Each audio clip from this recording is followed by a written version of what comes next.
start on page bottom of 83. Okay. I'll just do one or two on the board, then we can do the rest verbally.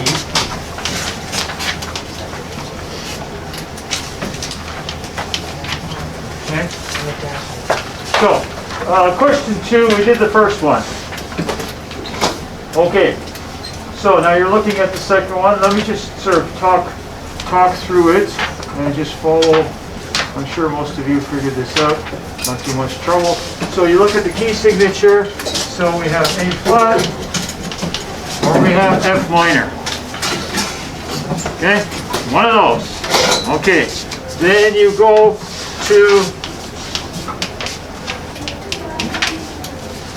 1, 4, 5. Quickest way to do this is just go to the first chord, okay, and ask yourself, if I was in F minor, that would be the root of what chord? If I was in F minor, A flat would be the root of 3. chord 3. Okay, so it's not F minor, because we don't use the chord 3. Our only choices are 1, 4, and 5. Okay, so now we know what the key is. Alright. Then, all you need to do is this. In the key of A flat, that's the root of the tonic chord. A, C, E. If you look above it, that's what it is, right? Only roots in the bass. Okay, so chord 4 would be D, F, A. Chord 5 would be E, G, B. Okay, so what two chords do we have here? Put all of that together. Okay, 1 to 5, all right?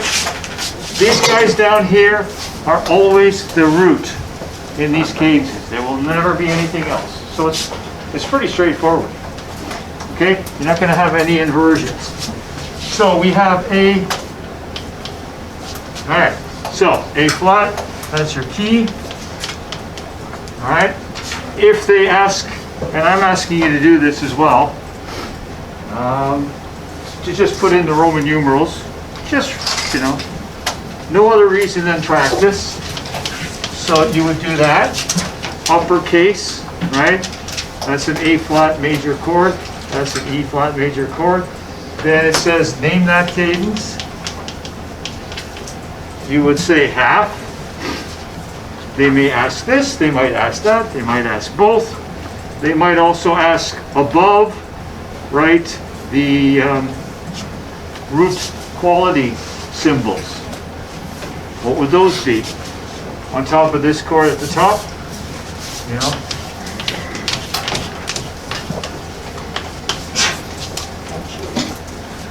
We'll be right on top. Top. A flat starting on E flat. A. Why starting on E flat? Because the Root. Because the book it starts. It's I think first in E.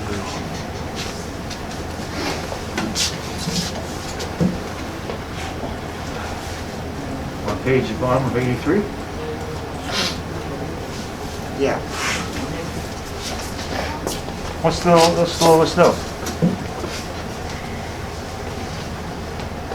What's the lowest note? Oh, A flat. The lowest note, pitch. Lowest note. Okay? Doesn't matter, you could be, here it's going to be in the bass. Think of it as the bass part, right? So I've just written the bass part. So these are the notes you're looking for. So you would put A flat, right? It's major, so you don't do anything there. This guy here would be E flat. No slash, no nothing. Okay? It doesn't matter how this is arranged. We'll talk about, maybe we won't. All right? So that's the full information for this one here.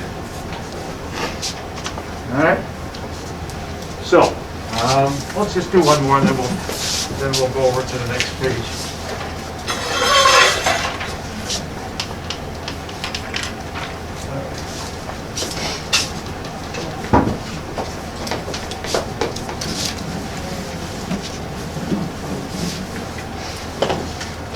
three flats.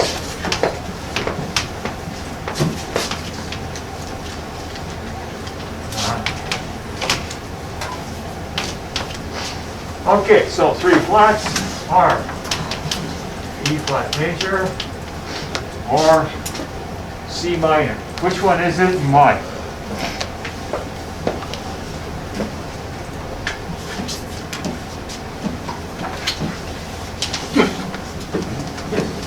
C minor, firstly because there's an accidental in the treble clef, and secondly because C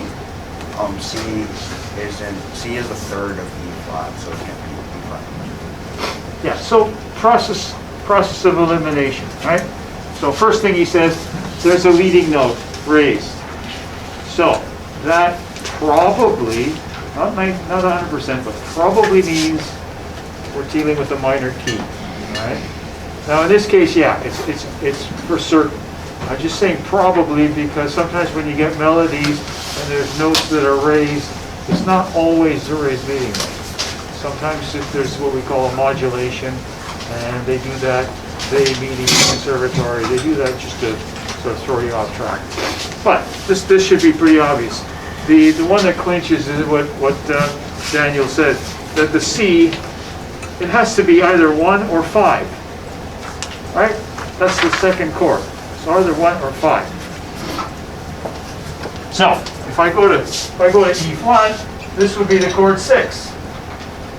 All right, E flat is there. That would be chord 6. So it would make sense. So you're in the right in the ballpark. So C minor. So C, F, G. Okay, these are the roots. These are the guys that will be in the bass. So there's your G. So that's the chord 5. All right? It's got the B natural, so it's uppercase. This would be the chord 1. C, E flat, G. Lowercase 1. Okay? So, what do we call this? It's got a name, 5 to 1. I go. Authentic, right?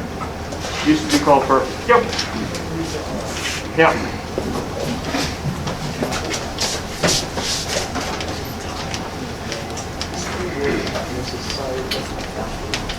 Okay. So here, stick with me here.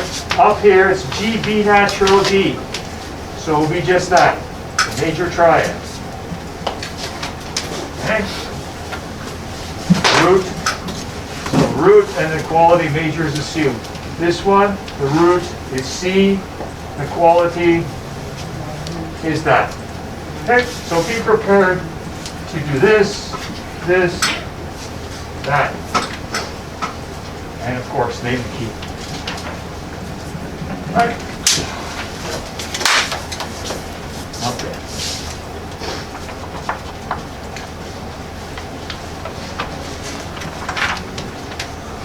All right, so let's just, I'm just going to assume that you did all this. Page 84. And let's just go through, we'll just go one by one. Okay, first one here has 1, 2, 3, 4, 5, 6. 6 flats. Lucas, what key is this? Top of 84, first one.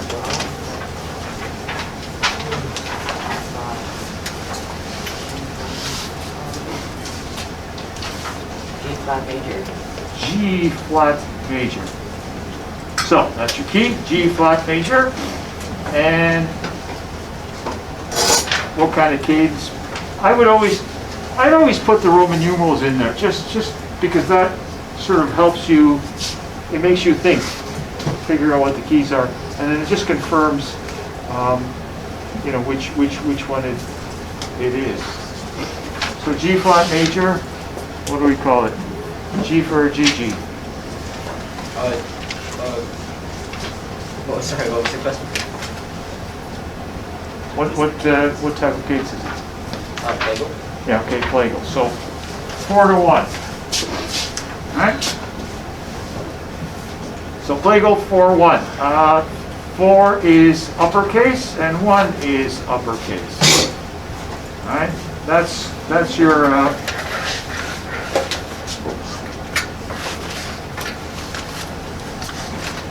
that's your classic. Oh man, you got it. Okay, so see.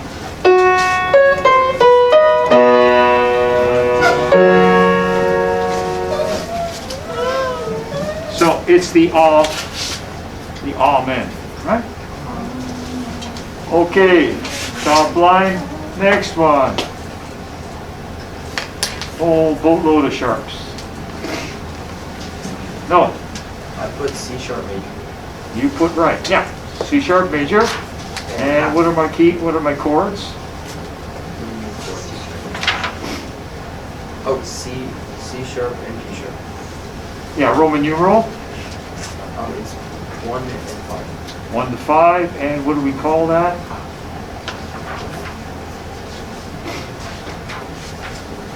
And up on top? Oh, I didn't do that. Okay, well, your first chord is a C sharp major chord, it's the tonic chord, so you would just put C sharp. That's it. Chord 5, what would you put? G sharp. G sharp, yeah. That's it. Again, for these guys here, this whole page, cadences, everything's in root position. So there's not going to be any something slash. Slash is when you have an inversion, right? These are all root positions, so it'll just be either a letter name or a letter name with a little m, depending on whether it's major, or minor. Okay? All right. Second line, C major. Oh, that's a good one. Who wants to do C major? C for Charles.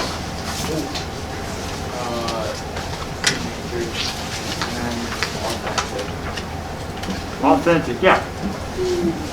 Good. Up on top, what are you going to write? What did you say, sir? Sorry? Up on top, the root quality. You're not asked to. Yeah, you're not asked to do that, but I didn't do it. okay, well, But it's G major and C major. yeah. So it's just a G and a C, right? Because the major is a C. So that's all you would. That's all you would do. So authentic, right? It's your classic bumping it up, bumping. Right? Did it?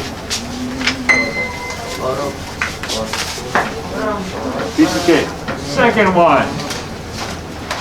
Second line, middle one.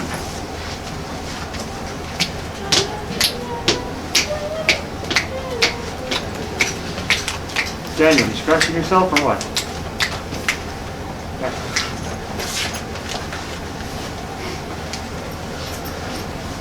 Second one, 4 flats.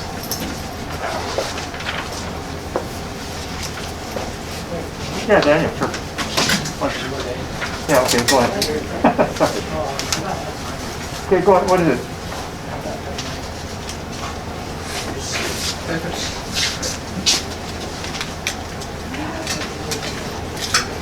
Yeah. Speak.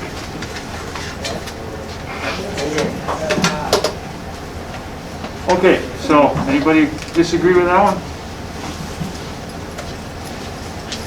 All right, so F minor, half cadence, 1/5.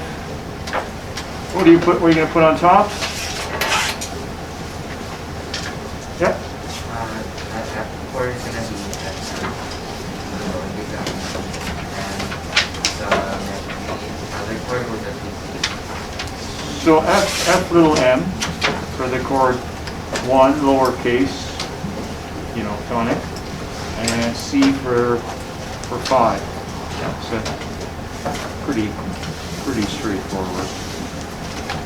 Okay, second line. I want to get to the next chapter, so let's try to go quick.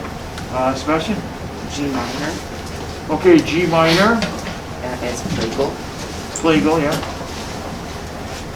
And at the top, it's a C with an M, and then Yeah, C, M, and then GM. G, M. Yeah, because they're both minor. So lowercase 4, lowercase 1. Just to be consistent. Okay, bottom 3 sharps. 2 sharps.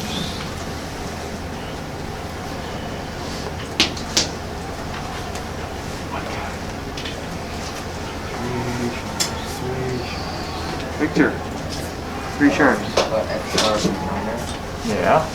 and it's half. And what kind of cadence? Half. Okay, you got a half. And your roll is going to look like what? And the first one is F. Yeah, F sharp minor. And the second one would So lowercase 1, followed by uppercase 5. On top you have F sharp little m, followed by C. Okay, so there's one where the leading note sort of gives things away, the E sharp. Alright.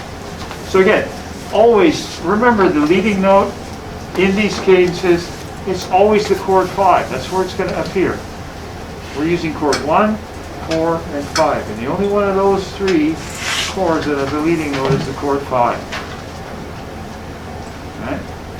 And if it's raised as an accidental, then that tells you that's the dominant in the minor key. So just simple observations helps with all this. Okay, last one, 6 flats.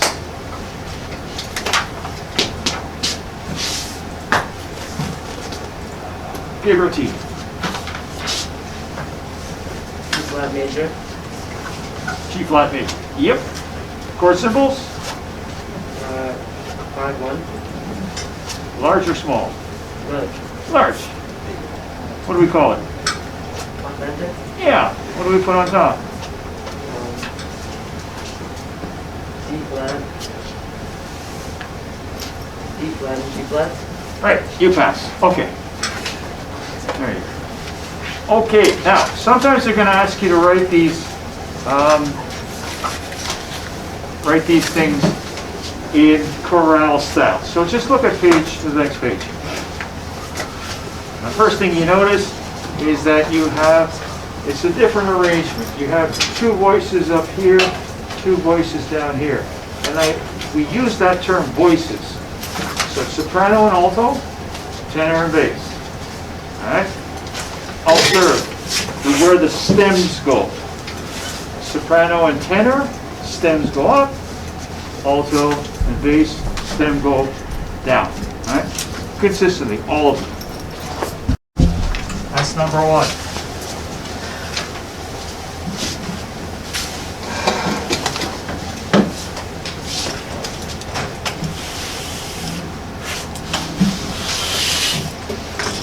Now,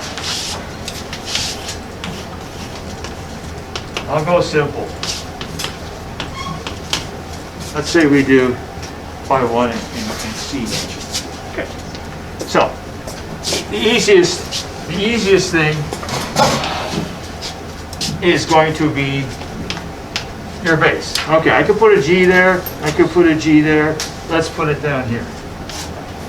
Okay, so since this is chorale style, if there's a stem, it's going to go down. Okay, now, what do you do with these things? Well, you've got the advantage of having seen a lot of music visually, not just singing, but visually, right? You're looking at it every day. So what you do is you have to think in terms of the approximate ranges. So, for example, tenor. If you're a tenor, you're going to be singing kind of in this range, right? If you're an alto, you're going to be kind of down there. If you're a soprano, you're going to be there. Most of the time, all right? So in other words, if GBD, if you're going to write that for a D, and when that moment comes, not much going to happen. Because your sopranos are going to look at you and say, what? You know? So that's sort of asking way too much. Of GBD, from your experience, what's probably the limit? Which one of those notes would you sort of stick to? Sorry?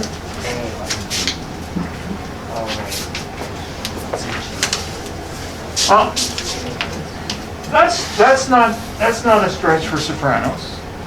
I mean, it's not for you guys.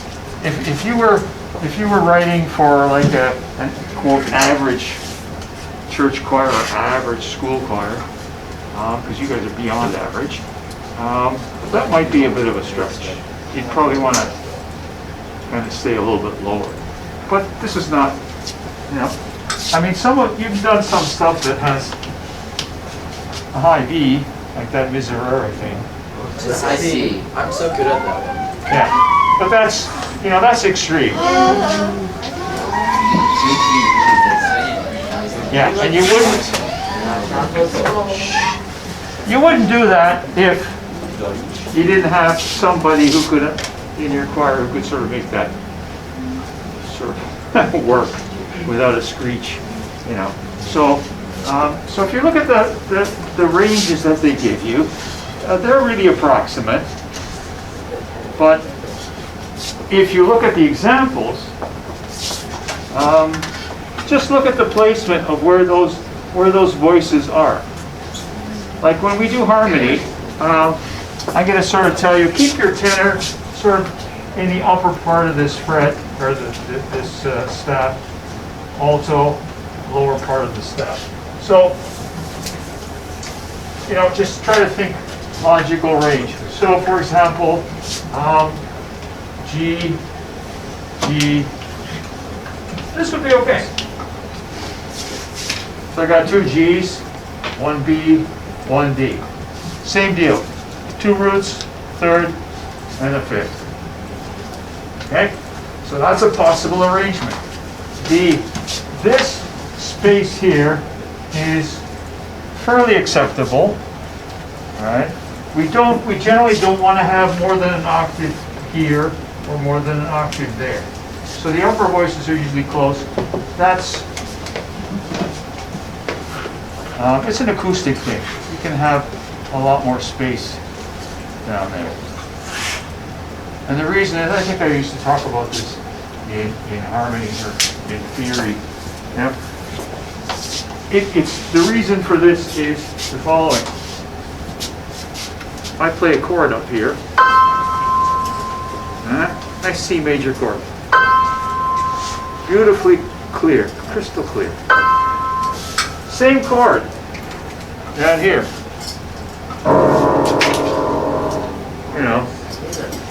You know, name that. Is this a major, minor, augmented, or or is it just a bum chord? You know, you can't tell. And the reason is because it's so low. There's so many what we call harmonics clashing together that are within your hearing range. That just, what's the word? They just blur that chord. Or as if you're here, you're only hearing the lowest harmonics, so there's not the clash is not there. All right? Only your dog's going to hear all of those harmonics up there.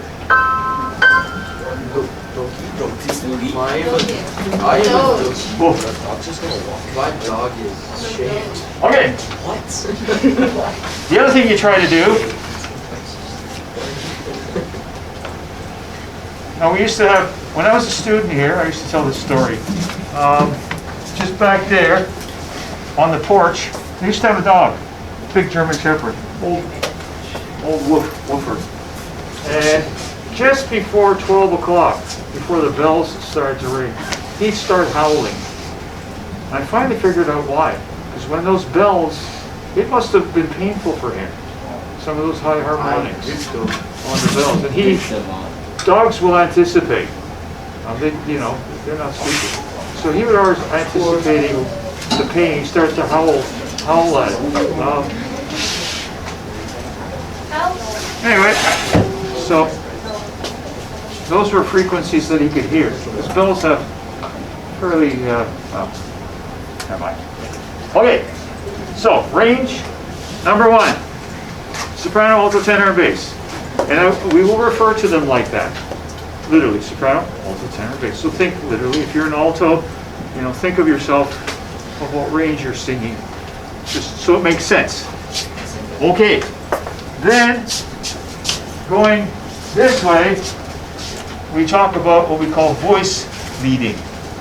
In other words, the alto's on a G. What's the most logical note for him to move, or her, to move this way? And the answer would be, in my book, the G. Can't get any smoother than that. So voice leading considers the smoothness. So if there's a common note, C, E, G, same idea. You would, on these examples that are coming up, you would do them, you would keep the common note, right? Then the other guys move as smoothly as possible. Okay, so I need another C, I got a G, and I need an E. So, one of these guys is going to go to a C, the other one will go to an E. And you have to figure out the smoothest combination. Okay? So if this guy goes to an E, this guy would go to a C. That's smooth. If this guy went to a C, this guy would have to jump to an E. And that's a big jump, or jump up there. So there's your solution. This guy, this guy. So root, third, fifth. Okay? So that would be the solution. Okay.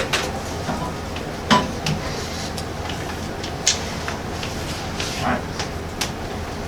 Suppose I have this. Same chord. G, G, B, D. Much closer spaced together, right? That would be a nice choral sound with the third on top. So then moving this way, alto, stays put. Okay, now I need a C, another C. So this guy goes to C, this guy goes to C. And an E. So I'm missing a C and an E. So the question will be, who goes to maintain smoothness, where would we go? Would the tenor get an E and soprano a C? So if this one guy went to a C, this guy would jump up to a No, if the tenor got the E. Yeah, so that would be your best solution. So E and then C. Okay. So if you examine these two, this line is now the soprano. The soprano is now the tenor. Just flip them around. Okay? So, just an invertible version of that. We could do a couple of different arrangements, but that's all 5-1 in C major, a perfect or authentic cadence, just different arrangements. So when you try your luck on page 87, so you need to open your book. Page 87. They ask you to do 2 plagal cadences, 2 authentic, and 2 half cadences. There is no one right answer. Okay? So it depends on how you arrange things. But just keep in mind some of those guidelines. Range, smooth voice leading, Just make sure you have two roots, the third and the fifth. You'll notice what they do. For example, well, just throw the first one at you. So they leave it open. You gotta figure out the logical rhythm here.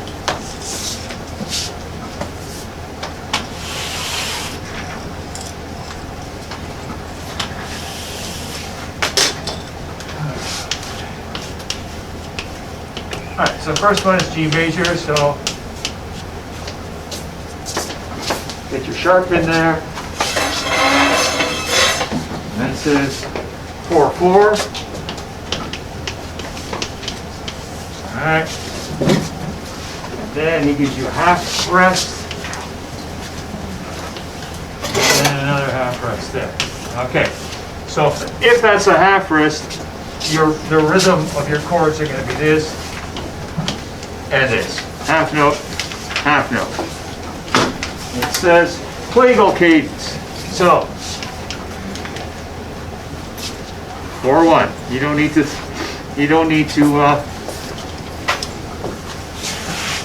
figure these all up.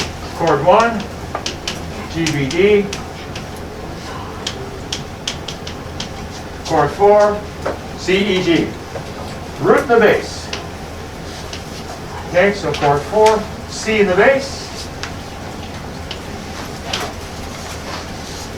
So now the stem is down, right? Because we're talking four parts chorale. And then G. Okay, now it could go up here, it could go down to a G. We'll just kind of hold off on that, we'll see. Why? Well, when you have a soprano coming down, it's nice to have the bass going up, or the other way around. Soprano going up, bass going down. Contrary motion. It's not absolutely necessary, but it's nice you can do it. Okay, so, nice range. Tenor could be on a G, could be on a C. That's a nice, tenors like that. Okay, so I got two C's. I need an E and a G. So I could put an E here and a G there, or I could put a G here and an E there. I could spread it out. Right? So, no more than an octave. We're good. No more than an octave. We're good. Okay. So, now chord 1. G is the common note. So let's stick with our basic idea of leaving things put. Okay. So now the closest note in this chord to that note is a D. If I went up to a G, that's no good because then I have a G down here, so I have three Gs. So your answer is there. All right, and then this guy goes there. Soprano's coming down, so it's going to be, I'm going to go for contrary motion. Okay, so, yeah. So does the smoothness of the bass not matter? Like, from being, like the notes being close together, do they not matter? Nope. See, you can even have, okay, so that's that one.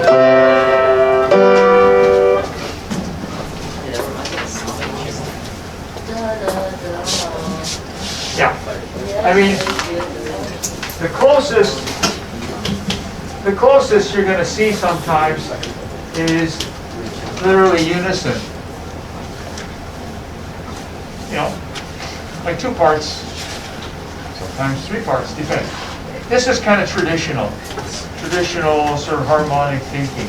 So if the bass and the tenor end up singing the same note, to show that, you would have to have the G. So that would be your 2 Gs. Then you would need a B and a D up here. Okay, but that's You can't get any more closer than unison. Alright. Then your next thing would be a third, and then they would be a fifth apart.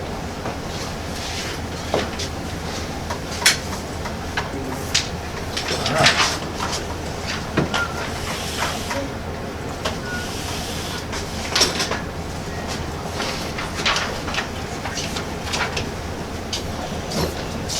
So the other one you can do another play goal. Let's do authentic in C minor. All right, we'll do letter D just for the. This is her favorite letter.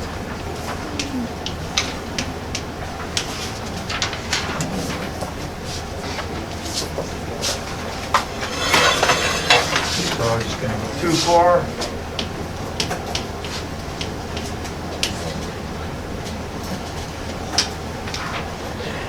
Oh no, it's 3. Oh, it's 2 more. That one there. Okay, so we want authentic.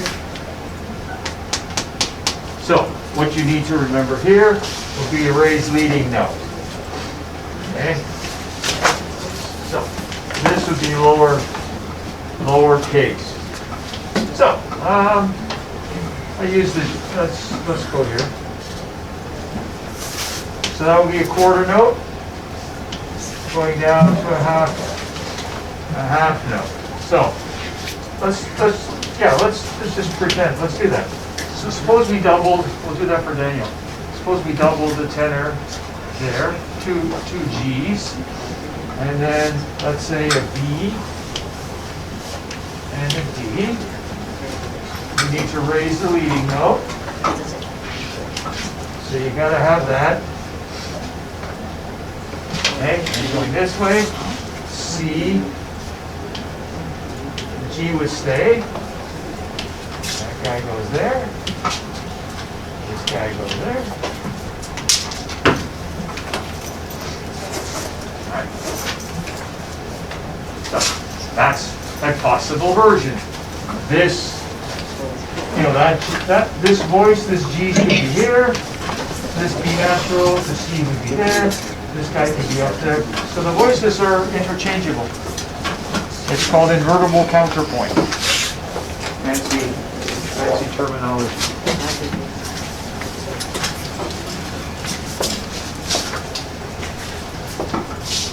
Okay.